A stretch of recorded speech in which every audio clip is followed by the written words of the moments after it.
Look, I mean, there's a lot of ways to look at it, right? On one hand, one Bitcoin equals one Bitcoin, the same way that $1 equals $1, right? It's a Bitcoin is a Bitcoin. Now, I think what people are looking at is they're looking at that US dollar exchange price, and that's where they're seeing that volatility. And so, over a long run, there's people who say, oh, Bitcoin is appreciating. Another way to think about it is that the dollar is crashing, right? And you can kind of, the perspective is pretty important. But I do think that the day to day kind of volatility is something that people are actually seeking out. They don't want to avoid that. They want that volatility. And this is part of a broader theme, in my opinion, where the entire generation that is really coming into investing, maybe over the last 10 years and will come in over the next 10 years, I call it the volatility generation. They want volatility.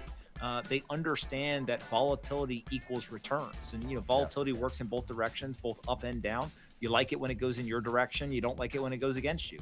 But the nice thing is that most investors in Bitcoin, they are long, they're long-term holders, and so the volatility over the long run has been up, and therefore they're big fans of Bitcoin because if you're compounding at 75% a year for a decade, then you take not a lot of money and you can turn it into quite a bit of economic value.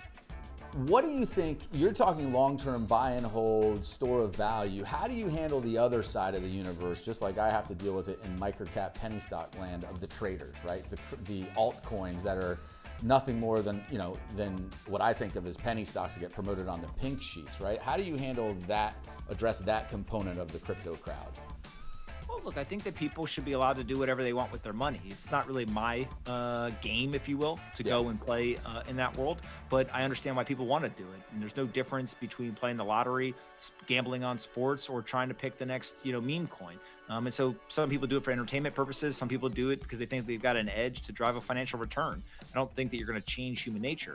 With that said, again, you really got to ask yourself, who am I? Am I a trader? Am I good at picking, pink sheets stocks? Or am I somebody who's more of a long-term investor and I simply get a good idea and then I take it very, very seriously? And I think that for me personally, getting one idea, taking it very seriously, like Bitcoin, has worked out well for me. But I've got friends who, they do very well in investing in other areas and, more power to them.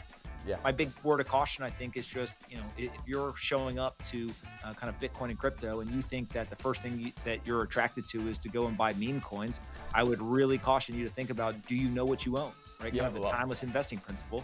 Right. And the truth is that most people, they got no clue, right? They're just gambling. And again, there's a place for gambling if you want to do it, but it's just not my thing.